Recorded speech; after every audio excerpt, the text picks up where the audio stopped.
So anyway, for those of you who don't know me, I'm Tom Burke. I'm in Media Services and IT, Lloyd Colombo as well. We have done a bunch of these sessions this week, and we'll be doing some more next week. So basically, I want to just kind of go over, and we're recording this one, just so everybody knows. Just want to kind of go over what we've put in all these classrooms for this advanced technology. We try to keep all the, what's that? We might have more people. We do. Yeah. How are you? Here's everybody.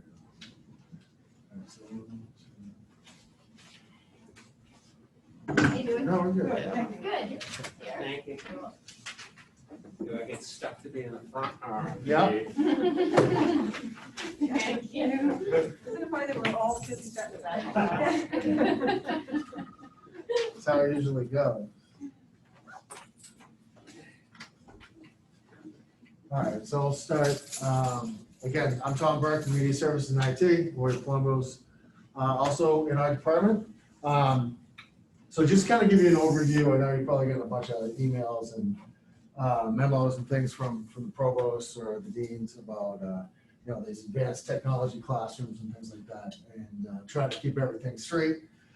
We try to, so we did 25 advanced technology classrooms, and we kept them all as identical as we could, right? So utilizing the classroom technology that was already installed, thank goodness we're at that point. Talked to some other universities that even had to do this piece of it, so it's a nightmare. But anyway, we have, like I said, 25 classrooms. We added auto tracking cameras, which are in the back of the room, right? Which are the view that you're seeing in the middle, top middle there. It does track you and follow you, which is, yes, super creepy, but also very effective. And depending on how you want to set up your Zoom session for your remote students at home, they can make those windows, they can pin those and make them big and everything like that. So it's kind of cool. It will track you and be able to read what you're writing on the board. Obviously, I'll show you the difference from looking at a small window to a larger window. You can actually write you can actually read the writing on the board, which is pretty cool. And it does stay with you. So we added those in all the classrooms. How they work is there's a zone setup, kind of an invisible box that we set up via a web interface, which is like right here, right now. So when somebody enters this zone, it locks on that person and actually locks on your face. So, and it also tracks your movement. So if we didn't have to wear these wonderful face masks that we all have to wear, it locks really, really effectively and follows you everywhere. Like you can do a somersault on the ground and then follow you. It still does a really good job even with the mask on, but not quite as effective. So if you're planning on doing any somersaults or gymnastics in class, it might not follow you throughout that whole thing. So Stuart, you might have to calm it down a little, right? So anyway. So it does a pretty good job, and you'll see as I walk around the room, it does follow me pretty well. So we added that. Also, audio is also just as important as your visuals, because we have to be able to communicate back and forth. All these classrooms already had audio systems in them for playback, which we are utilizing here for same stuff. Anything that you're playing back from the system will play in the room. And then also play to, as long as you send it, we'll play to your remote students. And then there's 4 microphones in every classroom, 2 directed towards the instructor and 2 directed towards the class, right? So if you are having class discussion and things like that, your remote students will be able to hear what's going on in the class, right? So you can see we already have, these 2 were already installed in this room. But it's very, very similar on the other rooms, and you can see the other 2 hanging lights that are pointed that way. All right, those are all wired along with the cameras into the teaching station. There's a mixer, an audio mixer, and then a video interface that are in that teaching station that we've installed that you do not have to touch. It's all automated, right? So that's all routed through this home base, right? So to get your Zoom session started, you want to use the teaching station.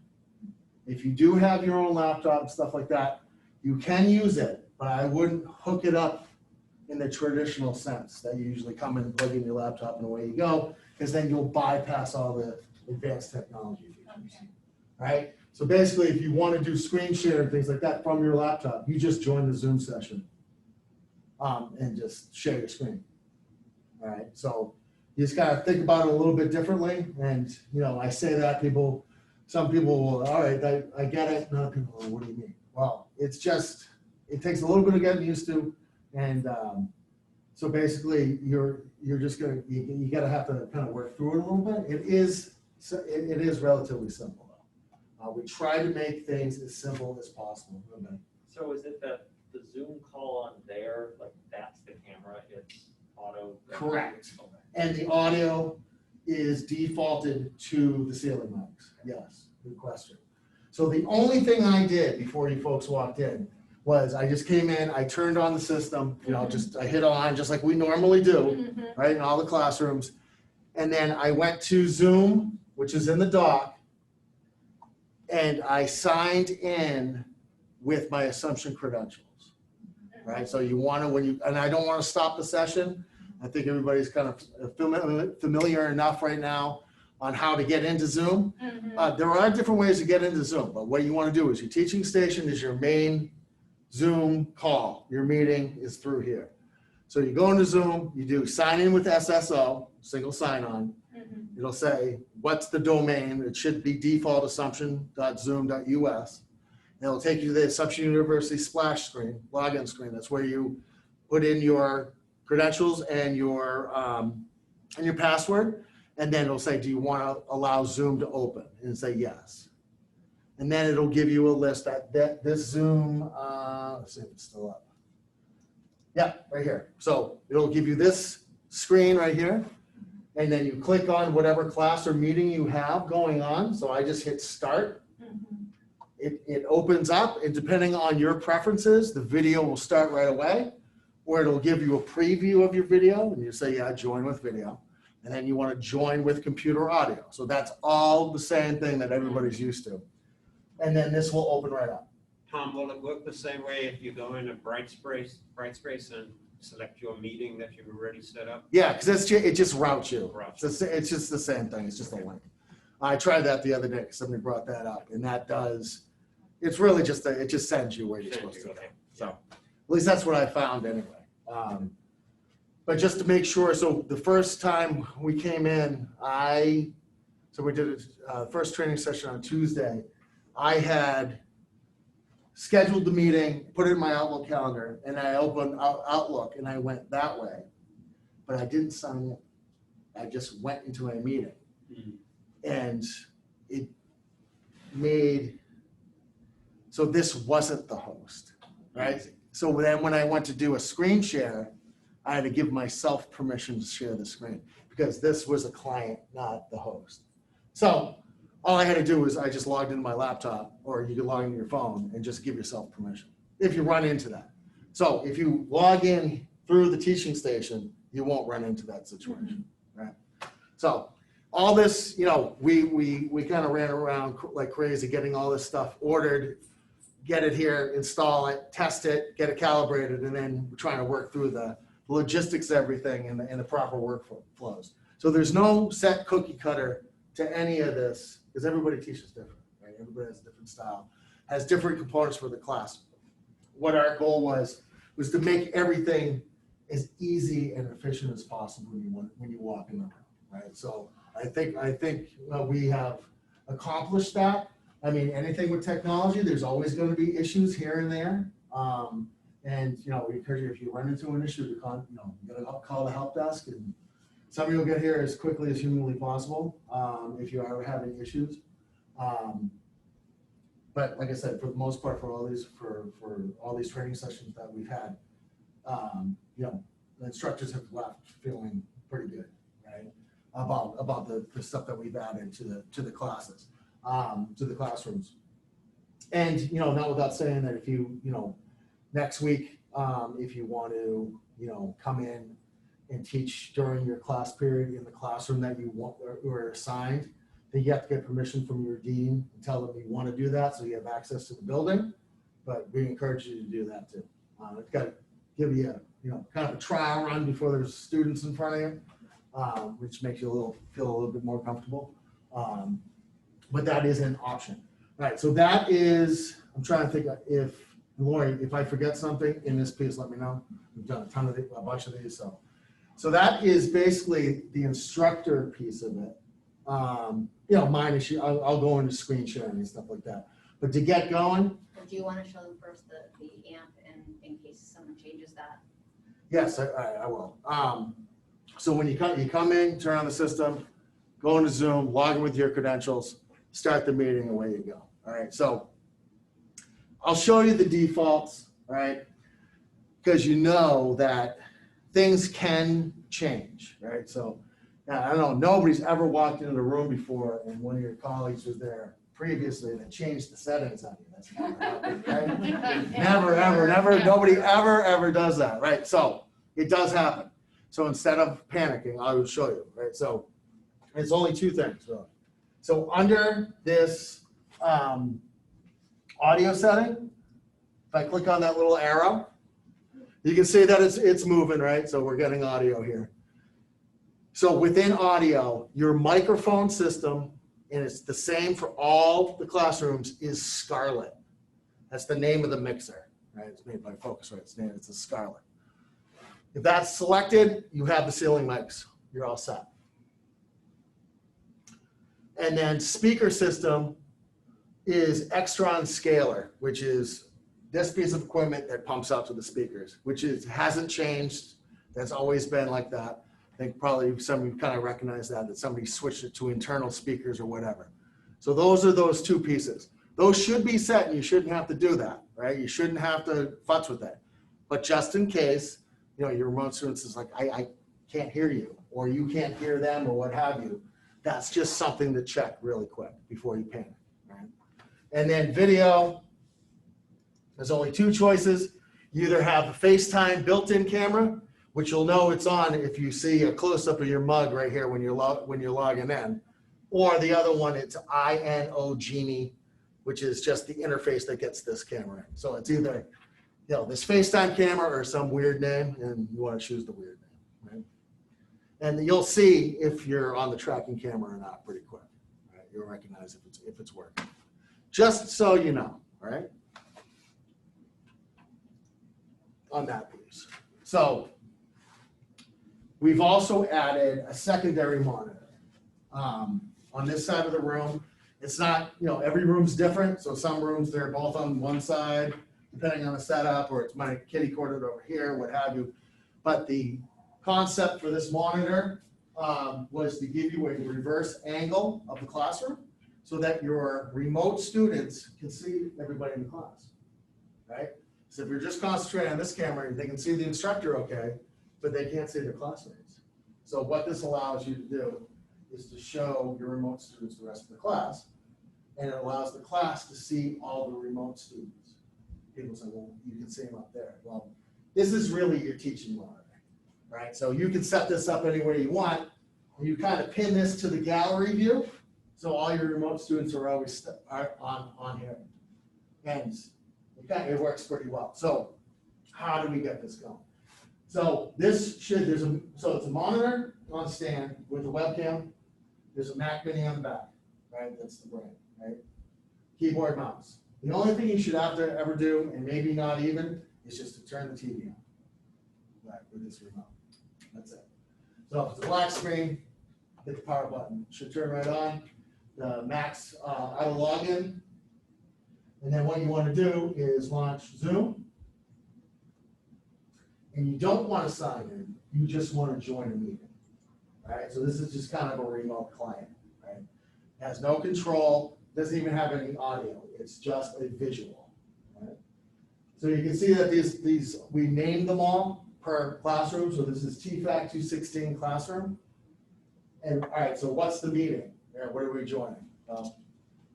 Depending on how you set up your Zoom calls and your Zoom sessions, that's totally up to you. If you're using personal ID or you're using a set meeting ID throughout the whole semester for each section or what have you. So that's your prerogative, that's your deal. So you have to put your meeting ID in there. Well, this meeting that I just made, I made a unique meeting ID. I don't know what it is. So to find out what that meeting ID is, obviously it's in your Zoom meeting. That ID will be there.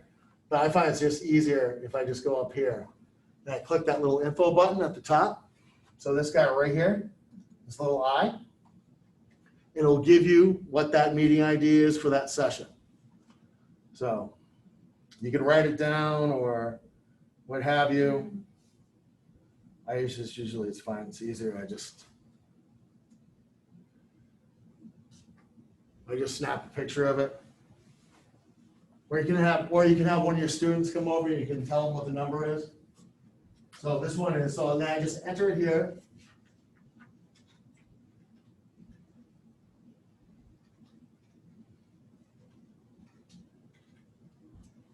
And then we have set this so the monitor speakers are off and the audio and the camera's off because you don't want an audio loop of feedback going. But always a good rule of thumb is to click don't connect to audio. Just on this session, right, on this client. And I hit join. You let that connect, and there you go. And there's your gallery view. One more thing about that, the second monitor, is if you set up your meeting in Zoom and you make it only applicable to the people that you assign, like if you. Make it private. Yeah, if you make it private, it will not let that monitor in because you've only assigned it to your students. You haven't allowed another outside source to come in and it won't recognize that monitor. You can set up a password which you can enter into there, which is fine. Waiting room, which is fine. You just can't make it private so that that host can get it. So if it's set on waiting room, what's gonna pop up? You can still admit them in the waiting room here. Okay. You know what I mean? Like that'll work. It's just when you make it private, it doesn't Okay, recognize all that. And it has to be Yeah. associated with an email address Got and it, that yeah. stuff. Got Yeah. it, got But it. if it is, even if you have a password or waiting room, you would log in here. And then if Okay. it's waiting room, you'd have to tell it Yes, over here to let it in. right. But Tom, but I'm not sure we answered the question. What's going to show up in the waiting room? Will it say TFAC 216 as the name of that login? Back 216 teaching station. It won't do it on that. It won't do it here. The waiting room you enter when you open up your original Yeah, but meeting. this is a client, so this would be Right. TFAC 216 classroom, Yes, yeah. whatever. So it'll show up in the waiting room as TFAC 216 classroom. As of now, Right. until Hopefully no one changes. and you know with Zoom, right, so they're updating it constantly, so things are fluid, so things are changing all the time. So just so for clarification point, so the privacy setting that we can't use is the one that says the users must be authenticated. Yes, that is it. Yep. Yes. Unless you're not gonna use this, and then you're, okay. What kind of defeats a little the purpose of the, It does, but, so this gives you your gallery view here. You see Ted's in the classroom, Wayne's at home, Chris is in San Francisco, and Lori's in the classroom. And this is this view. So if everybody waves hello, right? So now everybody at home can see you guys, right? See the classroom view, which is kind of cool, just so it can include. Aww.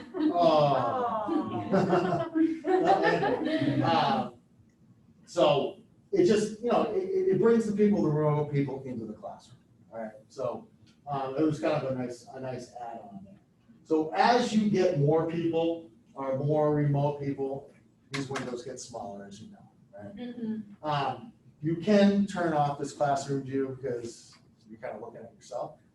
If you need the real estate, and you can go up here in the little blue dots. There's three white dots and blue dots. And I can do hide self view. And it just turns off this camera for this monitor. Everybody at home is still seeing it. So you're not affecting their view at all. It just gives you more real estate on this side. hey, Tom, Yes, sir. can you just turn that monitor a little bit more towards the class? Because it cuts off the person in the corner.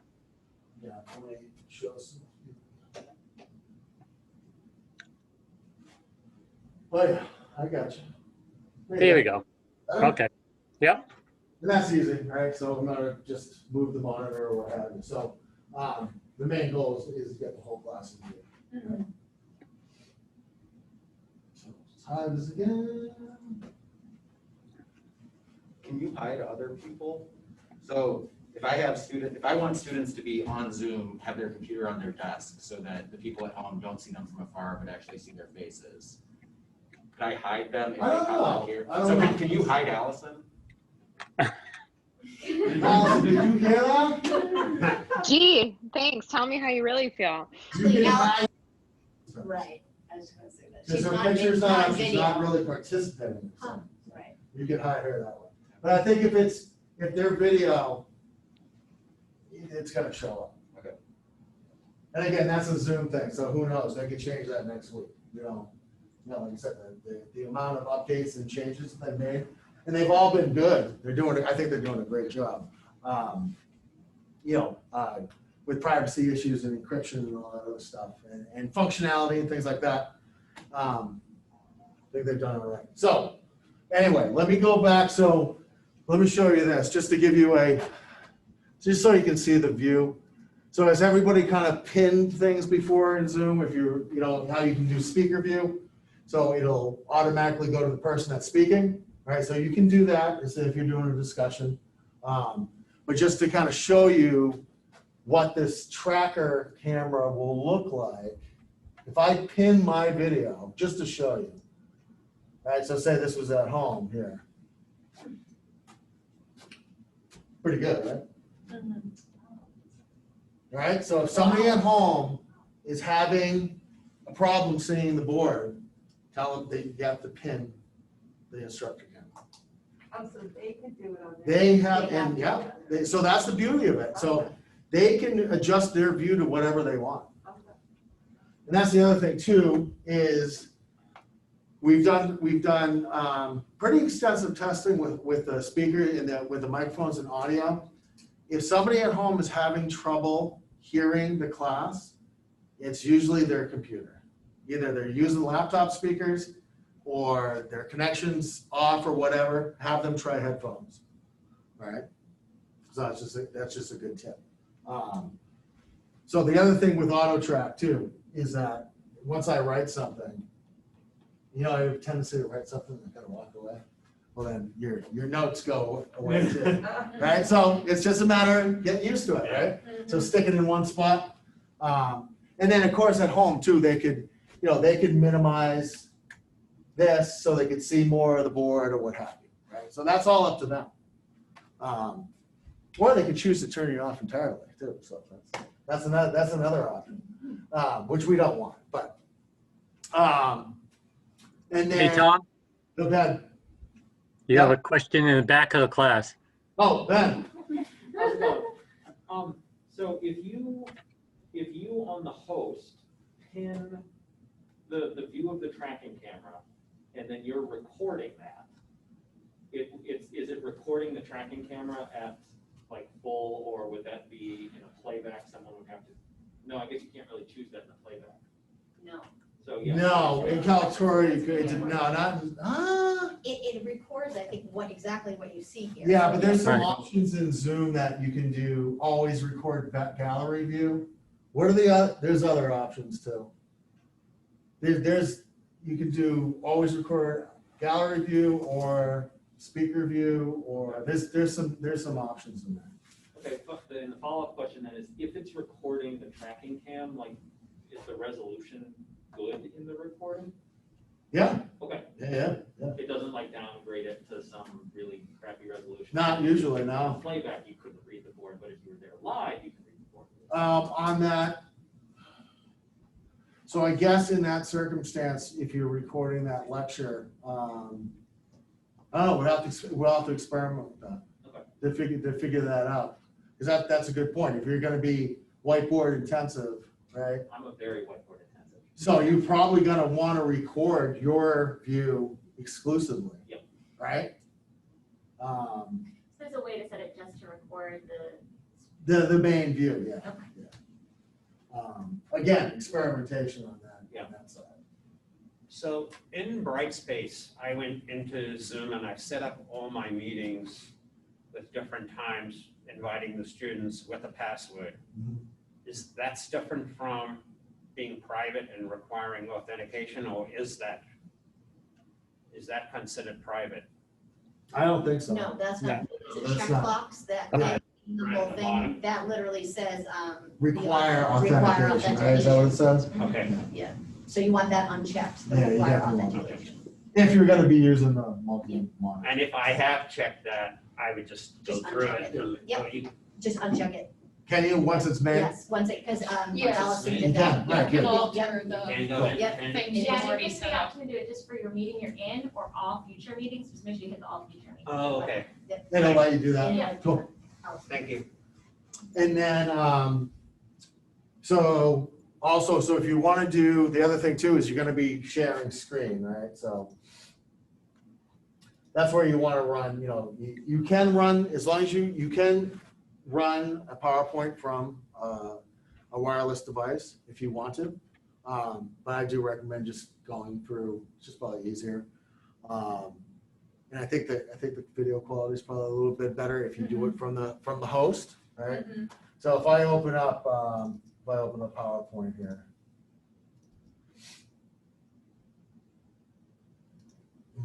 So I want to open it. Uh-oh, PowerPoint ain't open.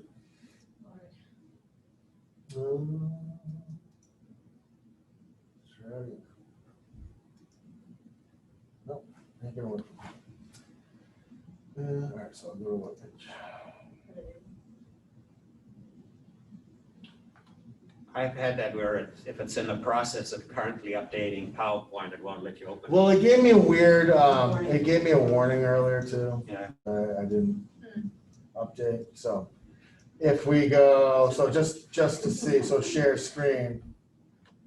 So if I go to Google Chrome and share. All right, so then I'm just on a web page, right? So, Mhm. Yeah, so now if I do a share screen, obviously this turns into, your main display monitor, right? And then you see that the secondary monitor also defaults to your screen share, okay. right? If you want that, great, it's automatic, right? So there's a couple different things you can do. So say if you're doing a PowerPoint and there's a slide or something brings up a talking point and a discussion begins or what have you, you can just easily just do stop share. Yeah. Right, and that will snap back to the gallery view, right? Or if you think you're going to be going through more slides and what have you, and you don't want to keep toggling back and forth, you can share screen, Or share the other screen. right? Yeah, Or, so if you go now over here, say you want this to stay as your gallery, like you don't want the screen share here, and you just want to see your remote students or whoever's logging into Zoom, you can do that. So if you go to this grid view right here, and you stretch this little box out like that, it will override that screen share and keep it as gallery. what did you do to override I'll it show you. there? I missed it. No, that's something we discovered the other day too. That's like, hey, didn't know you could do that. So see how it's in screen share? Mm-hmm, So right here, see where it's the show grid view? See yeah, right here, yeah. up top? And then I take this and I just drag it. Oh, okay, You just, just make the window bigger and it'll stick to gallery view. okay. So it's just options, right? So in some circumstances, you do want your PowerPoint or your, whatever you're looking at, whatever your materials are on both screens. Mhm. In other circumstances, you might not. You might want all your material here and the students at home can see it on their laptops or their computers, and you still want to see your remote students over here. Right, so it's just a matter of preference. Mhm. There's just another option. Now, in Testo, we don't have the screen. We project Right. through the camera setup. That's not in the way of the video tracking camera, is it? So if so not all of the classrooms just have monitors, they have projectors. Yeah. So basically, you don't want to teach, we could, but you don't really want to teach in the light of the Right. projector. So you So have just to stay off to the stand side. outside. Yeah. But it will track you through it. Okay. We've tested it a little bit. So if you go in front of it and you're shooting yourself into the video, it kind of goes to Meaning, the like, I side. was thinking like if you're pointing to it or, pointing. Well, to you something. could a little bit, but it will give you a little bit, it'll give you like video feedback, Okay. which isn't the same as audio feedback. It doesn't ring your ears. It just kind of gives you that, 60s Doors look, Pixelated, so it'll feedback a little bit and it'll look a little funky, but yeah, just you stay off to the side. So we were told that face-to-face students need to log into Zoom themselves with earphones?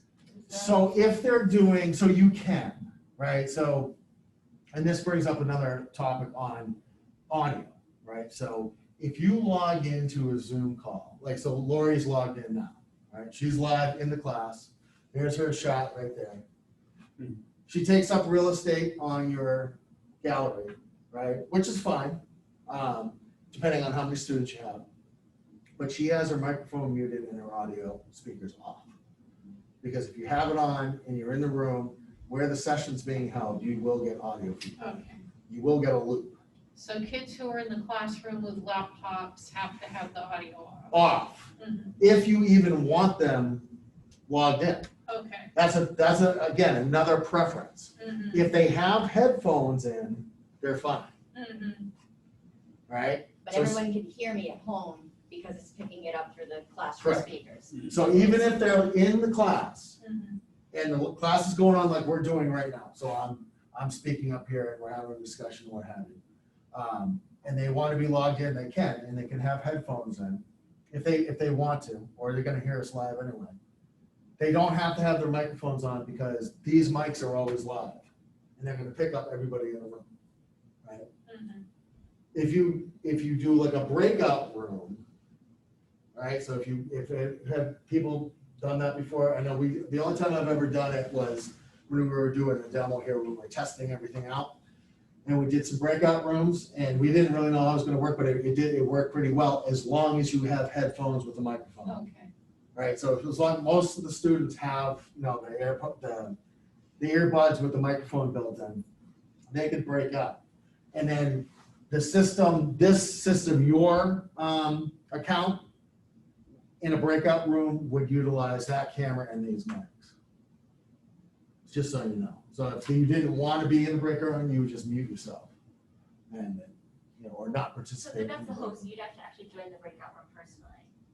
So that's yours. So you'd stay in the main room, the breakout rooms go away. Right. And then you choose to go join. Okay, there you go. So you could and just talk, and they did. Again, that's a trial and error type, situation on what works best for your class. And what you're trying to accomplish in the class, in that session. So I'll kill this. And then I just want to show you, because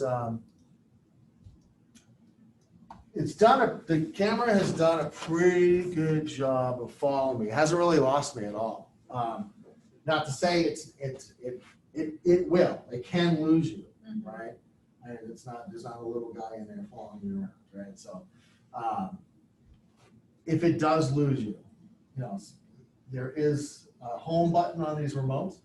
All these remotes are in the drawers of the teaching station, right? They say AVER, AVER, right? So that's the name of the camera. So say if it does lose you, and I'll show you the button, and Lori, we're working on documentation now. It's pretty much done. We want to get through all these training sessions to cover kind of any of the talking points that come up that aren't totally obscure. And then we'll also include a picture of this remote with the two buttons you kind of have to keep track of, or really just the one. And then we'll post, we're trying to figure out where we're going to post it, but it'll be available, right? And they're really simple instructions, right? Not all craziness, right, in every situation. So if it does lose me, there is a button, I'll show you. So if you look at my video here, if I hit the home button, it'll snap back to this wider shot, and then you see it'll recalibrate, and then it moves a little bit. That means it's tracking me, or it should be anyway. That's it. Try it. It has trouble with the mask. It does a little bit, and it does help if you look at the camera. And when it blinks blue, it means it's tracking. So let's see, is it going to track me? Now it's tracking. So this is the button right here. Looks like a little camera with a person on it. This one right here. All right. That one. Okay. We'll get you a picture of that. No, not right there. You'll know it's tracking. See where the blue light is blinking on that camera? It's right there. Okay, See that one? is that a camera image? Yeah, it's a camera with a home, but with a house in it, so for home. So like say I went into, like, we shouldn't be doing that right there. I try to keep my distance, but in this situation, Mhm, we will most likely be up here the whole time. And it did, well, it came back, so good. mhm. If it did lose me, I would just hit home again. I would stand here and I would look at the camera, and there's a blue light on that Mhm. camera. I can see it from here. I don't know, Kathy, if you can see it or not, you're right under it. But it starts blinking, Oh, it's yeah. blinking, it means it's tracking, Okay, right? And it's just a good visual cue. If it does lose you and you're not paying attention, for the most part, after 10 seconds of it seeing nothing, with no motion, it'll snap back to the mid, okay, to that shot, and once you enter this zone again, it'll start It'll tracking. catch you again. It'll catch you. okay. So it's pretty, like, so when we got these in, I got a demo of these, I don't know, over a month ago, just to try out. And, we hooked it up, did some calibration, things like that, and it works really well. And for our circumstance, it does its job for the most part, so. And then when you're done, when you hit end meeting for all, that will just shut down and go back to the Zoom default. Yeah. And then you do want to make a habit of logging out of your session. The other thing is too, if you wanted a student to do a presentation and you wanted the camera to follow the student instead of you, you just have to leave the area, let the student sit in the middle, have it recognize their face, and then you can. Yeah, you want to show? All right, so what I would do is, all right, so we'll have Lori, so I'll hit the home button and let it calibrate. I'll get out of there. So go ahead. So I stand right behind wait for that thing to start blinking. It should follow me instead. And you can see there's quite a bit of height difference there, so. That's fine. We're the same one. Right. So it does, so it will, and then I'll just hit home and it'll go back. And for the most part, and then after your class, when you walk out, it usually will kind of follow you out the room and then shoot the door. And then it'll, after 10 seconds or so, it'll snap back and sit here and wait for the next person to come in. Because we've gone, over a weekend or a couple days or whatever, and I don't like how this thing's not gonna remember what to do. And I walk in, stand here, and it starts tracking. So it works pretty well. Trying to think of anything else? So, unless you guys have any questions? Yeah, any questions? Go ahead. When you share your screen on the host computer and you enlarge the gallery view so that you can see remote students here, will you have to do that every time you share a different screen, or does it remember? No, it remembers it. You'd have to do it once per session. Okay. But no, it does. It does remember. So let's see. We did try it, but I'm gonna try it again. So if I go share and I go, all right, whatever, go to Safari, right? And I do this, let's see. I don't know where I left off though, on this here. So, oh, you know what? 1, 2, 3, All right, so how 4, many 5. people? All right, so this was what happened. So on this, well, I thought it was 5. It but is, but you hid your view too. If you 1, 2. showed your classroom view. Yeah, you gotta join. All right. It has to have, I thought it was 5, but maybe it's 6. You have to have at least 6 participants to be able to stretch it out. Okay. And then it does stick. I was wondering why it didn't stick. That's why, 'cause people dropped out. So if I if I stopped sharing PowerPoint and then share Chrome or something, it would still default as long as I have more than 6 people. Okay. There you go, it just went. Okay, there it is. Because she just joined, that's why, so it's gotta be 6. Okay. I guess it's probably, again, that could change at their next update, I don't know. Yeah. But I think they probably think if you only had 4 or 5 people, you could just stretch it out a little bit and it's probably big enough. But then if you have a ton of participants, you can change it. So if I stop it,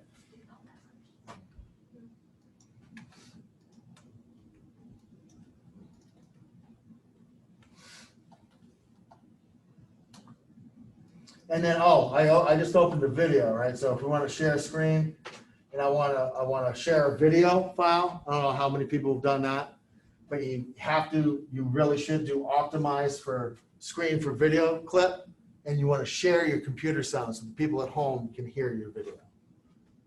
Right, that's just a Zoom thing. So if I share this,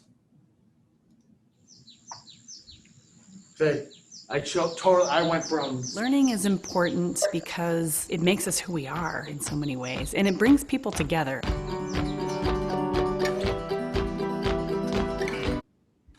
So stop that share. So they'll be able to hear that in the classroom and at home through their computer.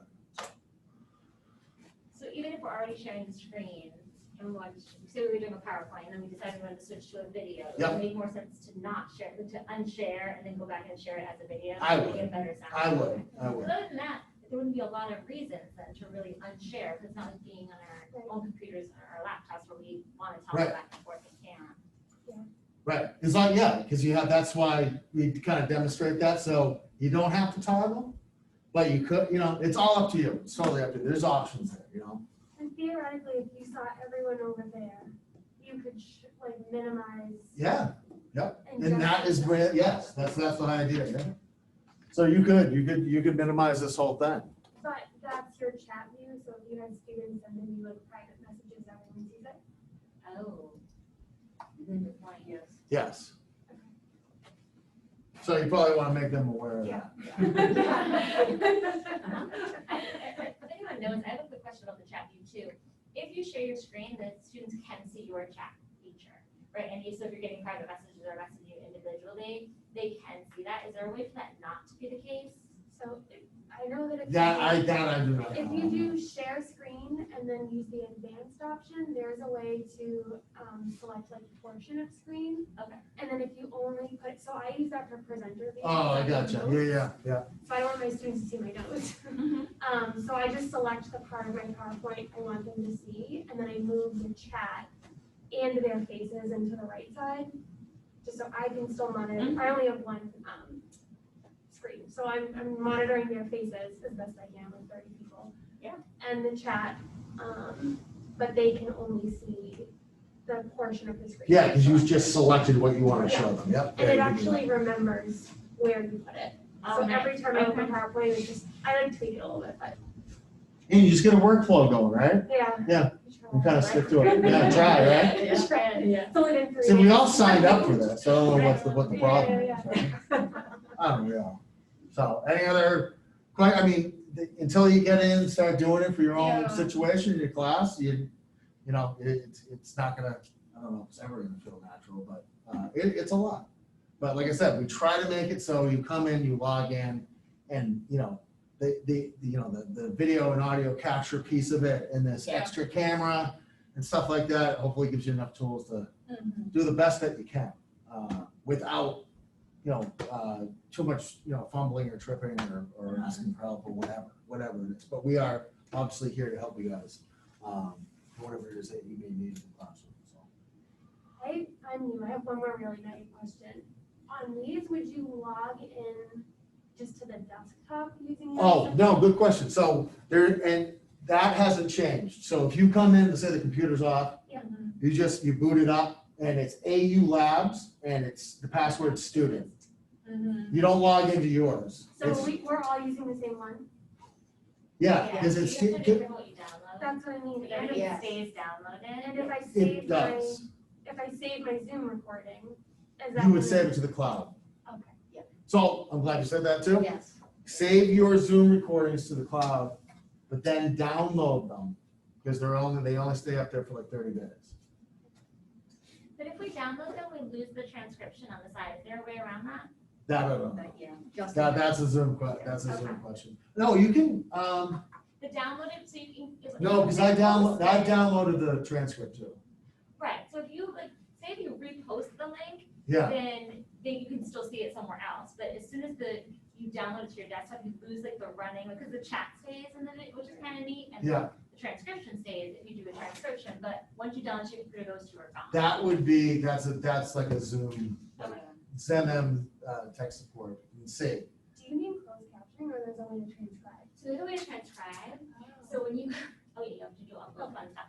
So when you go into your recording settings, there's a way to save your chat, which is really neat because, by the way, it saves any private chats they're having that you can't see, and it sends it to you at the end of class.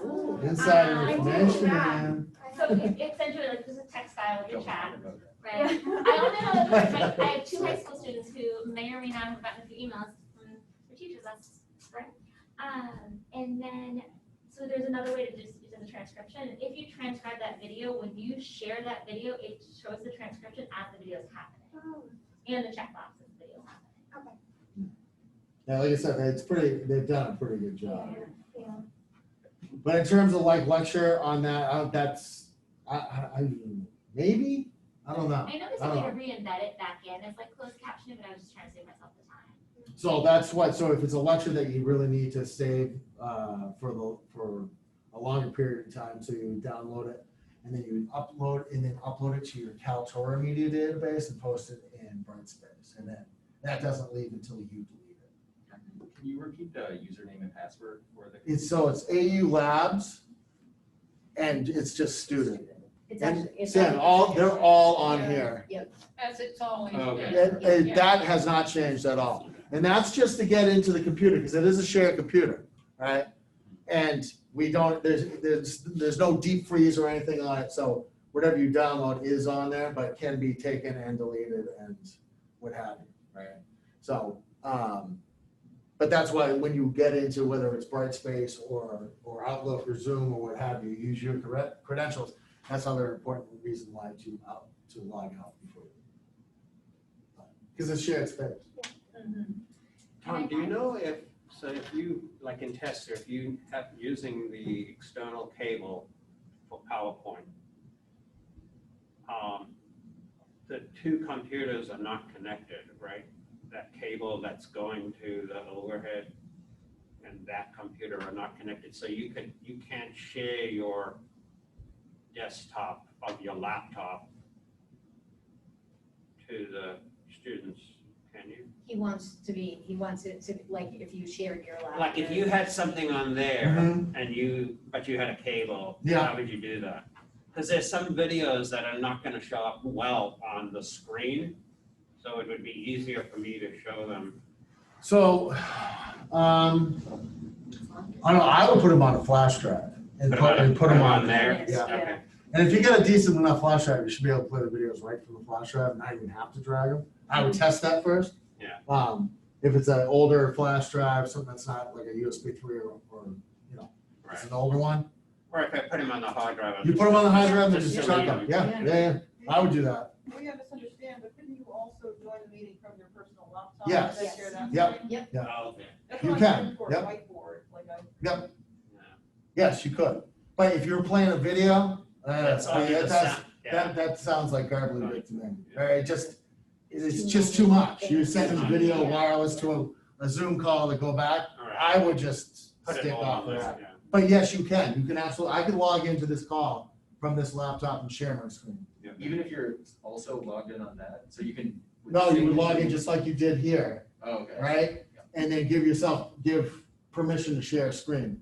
You used to be able to log in on both, but they got rid of that.